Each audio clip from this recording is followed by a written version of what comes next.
China gumamit na ng helikopter sa panghaharas sa mga tauhan ng Pilipinas. Kailan po ito nangyari?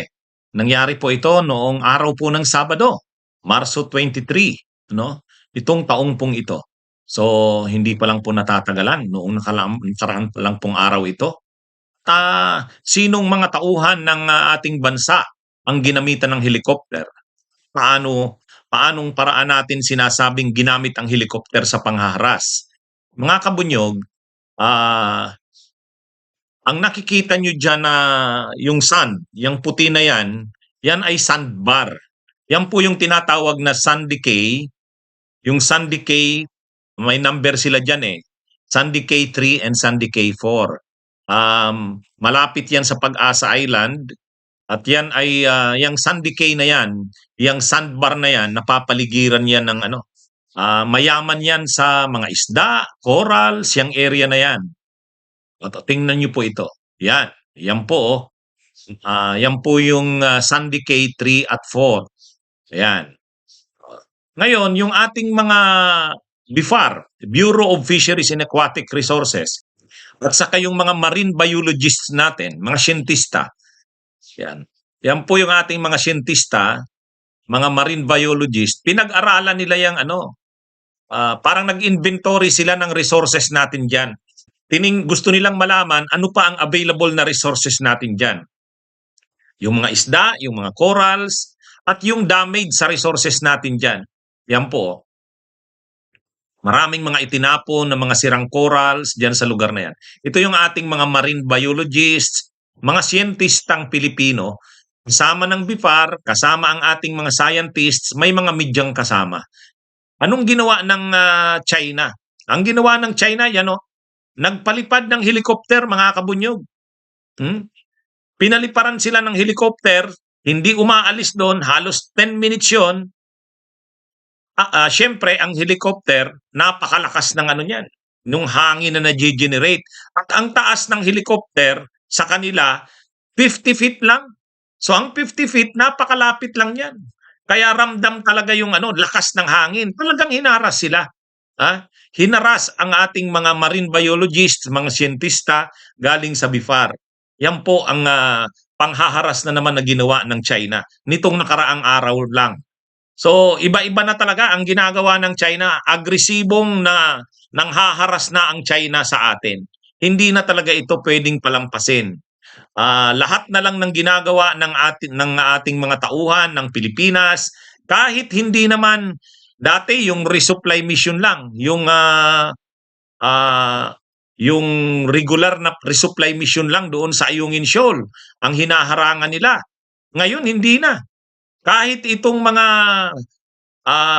napaka-neutral naman ito sa issue ng West Philippine Sea, kasi ano to na mga marine biologists, mga siyentista na nag-aaral doon sa marine resources natin, sa Sandy Cay, yung sandbar na yun. Pero talagang hinaras pa rin ng China. Pinaparamdam nila na kanila yung teritoryo na yon at dapat umalis doon ang mga tauhan ng Pilipinas. Yan mga kabunyog ang ginagawa na ngayon ng China. Dapat talaga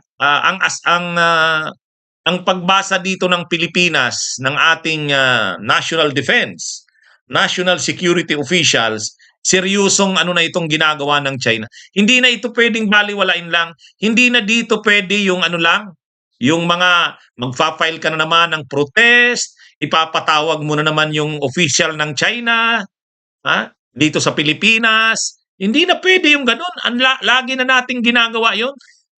Lagi na lang nating ginagawa yan. Mga kabunyog. Actually, nasaktan yung mga ano diyan, yung mga siyentistang Pilipino, yung mga marine biologists kasi ang lakas ng hangin. Ang lakas ng hangin kasi 50 feet lang yung ano ng helicopter ng China. Hindi madaling ano, hindi segundo, hindi 2 minuto, 10 minutes mga kabunyog. 10 minutes. Ito, panoorin nyo. Halos lipa rin na ng hangin ang mga tauhan ng BIFAR sa Sandy Cay 3 at 4 sa may Pag-asa Island. Nilipit sila ng helicopter ng China at saka pinahanginan. Ang mapanganib na pagmamaneobrang yan, ikinasugat ng ilang scientists at tauhan ng BFAR na mag-i-inspeksyon lang sana sa lugar. Nasa frontline na balitang yan si Gio Robles. Napapasigaw na lang ang mga Pilipinong marine biologist habang pinapahanginan ng helicopter ng Chinese Navy sa Sandy Cay 3 o sandbar malapit sa Pag-asa Island. Kinakapitan ng mga kababayan natin ang kahit anong mahawakan nila para hindi tangayin ng malakas na hangin. Masyadong mababa ang lipad ng helicopter kaya malaking perwisyo ang idinulot nito. 50 feet lang ang layo ng helicopter ng Chinese Navy sa mga marine biologist at nagtagal ang kanilang pangharas sa loob ng 10 minuto. Sa lakas ng hangin, ilang scientist, crew ng Bureau of Fisheries and Aquatic Resources o BFAR at miyembro ng media ang nasugatan sa insidente. Pati ang mga researcher divers nakarinig din daw ng malakas na tunog ng ping sa Sandy Cay 3. Dahil delikado, umatras na ang BFAR. Pagdating nila sa Pag-asa Island Sheltered Port ay agad binigyan ng paunang lunas ang mga sugatan. Malapit lang ang Sandy Cay 3 at Sandy Cay 4 sa Subi Reef na inaangkin din ng China. Nangyari ang delikadong pagmaniobra ng helicopter ng Chinese Navy nito lang Sabado sa gitna ng maritime assessment ng BFAR. Misyon nilang suriin ang Napanood nyo mga kabunyog, mga kababayan. Grabe na ito mga kabunyog, mga kababayan. Tulad nga po ng sinabi sa balita, 50 feet lang yung taas ng helicopter. At hindi madali. 10 minutong tumagal na nagpapalipad na nandun sila sa ibabaw ng ano. Di syempre ang lakas niyan. Ang lakas ng ano ay ano yan sandbar yan. Di ibig sabihin grabing talagang grabe yung naramdaman diyan na harassment ng mga marine biologists natin mga kabunyog. Itong pangyayaring ito ay noong 23 Saturday. Wala namang hindi naman yan yung resupply mission dun sa Ayungin. Ano ito? Mga marine biologists, mga tauhan ng BFAR, Bureau of Fisheries and Aquatic Resources, nandun lang sila para pag-aaralan yung kung kumusta yung mga yamang dagat doon, ano bang status, parang inventory. Yan. Pero anong ginawa ng China? Talagang nanghahamon na ang China dito mga kabunyog. Ngayon, Hila Roque, anong sabi ni Roque doon sa kanyang mga vlogs? Anong sabi niya? Ang problema daw kasi dito, tayo yung nangpo-provoke. Tayo daw yung nanghahamon sa China eh. Yan daw ang problema natin. Kasi gusto daw talaga natin magkagera na dyan. Kasi gusto daw natin ma-involve ang US dito. Yan daw ang estratehiya ng administrasyon ni Marcos. Naalala nyo yung live na yun ni Roque? Dito. Anong masasabi mo dito, Roque? Yung mga Duterte diehard supporters dyan. Ang Pilipinas ba ang nagpo-provoke? Pilipinas ba ang nagpo-provoke sa lagay na yan?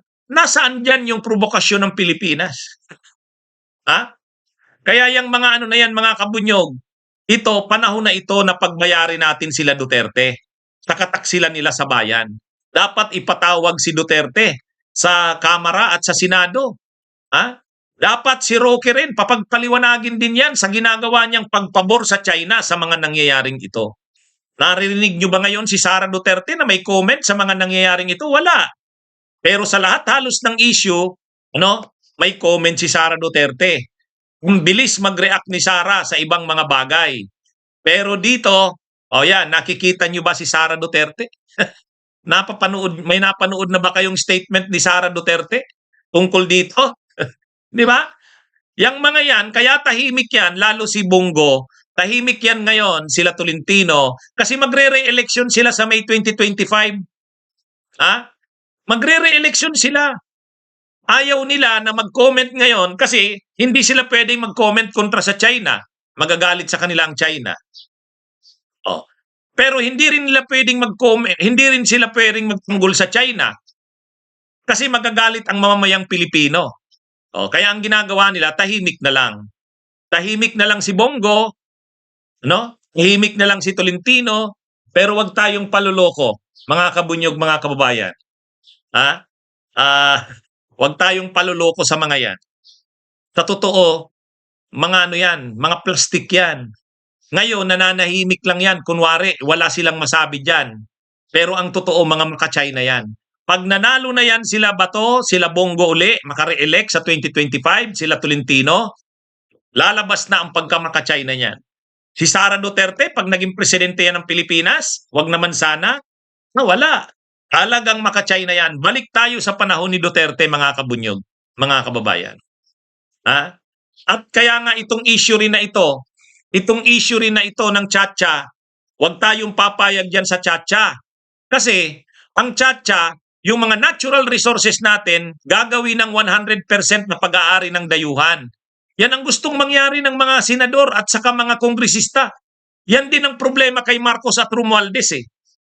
So anong gagawin nila? Gagawin nila na ang mga natural resources natin ay pag-aari na ng dayuhan. So sinong manginginabang dyan? Imagine niyo pag nabago yung konstitusyon, 100% ng mga natural resources natin pag-aari na ng dayuhan. Pati education, pati advertising, pati public utilities. At nanalo si Sara Duterte, so anong mangyayari ngayon? Di makakapasok na ang China, mabibili na nila lahat ng ari-arian sa Pilipinas. Kung dati yung National Grid Corporation of the Philippines, 40% lang ang pag-aari nila. Kung dati yung Dito Telecommunity ni Dennis Uy, 40% lang ang pag-aari ng China dahil bawal nga na mag 100%.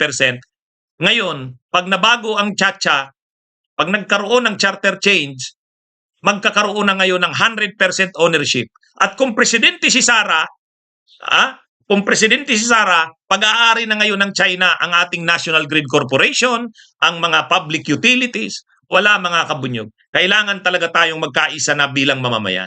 Kailangan po. Kasi sila Roque, agresibo sila sa pagkakalat ng disinformation. Agresibo si Roque, kaya nga mapapansin nyo po, bawat sinasabi ni Roque, kina-counter ko. Kasi sila Roque, yung mga Duterteng vloggers, tudupuri sila sa China.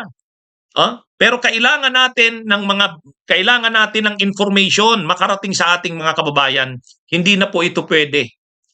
So ito mga kabunyog, tingnan nyo ito Mayaman ang ating karagatan sa West Philippine Sea. Tingnan nyo yan ang ganda mga kabunyog. Diyan sa paligid niyan ng Sandy Cay, ang tawag diyan Sandy Cay, sandbar yan. Marami diyang mga corals, maraming mga isda. Ngayon sinisira ng China. Yan, kita nyo yan Yung mga sira-sirang corals, idinamp dyan Sira na yung mga corals, itinapo na lang dyan. Kaya yan yung binisita ng mga marine biologists natin. Yung damage doon sa area. Bahagi yan ng ating exclusive economic zone. Malapit lang ang Sandy Cay 3 at Sandy Cay 4 sa Subi Reef na inaangkin din ng China. Nangyari ang delikadong pagmaniobra ng helicopter ng Chinese Navy nito lang Sabado sa gitna ng maritime assessment ng BIFAR.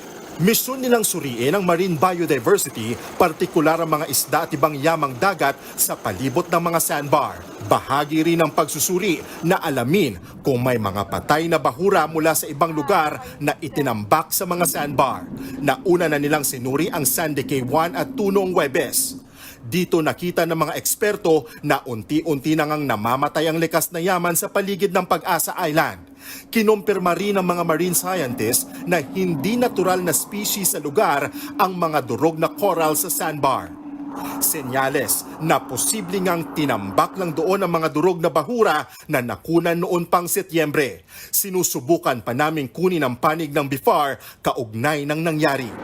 Mga kabunyog, susuportahan po natin ang ating mga kababayan na naninindigan laban sa China. Dito sa ginagawang ito na harassment, pambubuli ng China, suportahan po natin. Itaguyod po natin ang katotohanan, malaman ng ating mga kababayan ang katotohanan para hindi maniwala sa mga kinakalat nila Roque, ng SMNI, ng mga Duterte, mga supporters nila, sinisira nila ang information. Ang kinakalat nila kasinungalingan, fake news. Kaya tayo po dito sa Bunyog, i-counter po natin ang mga maling propaganda, mga fake news nila na maka-China. Istaguyod po natin ang katotohanan, ipaglaban natin ang nag-iisa nating mahal na inang bayan. Bunyog! Bunyog! Halikan na kasama ka, Bunyog. Kapag buklod ay may pag-asa, Luzon, Visayas, Mindanao, isa ang pananaw. Sa bagong Pilipinas ang bunyog isisigaw. Bunyog.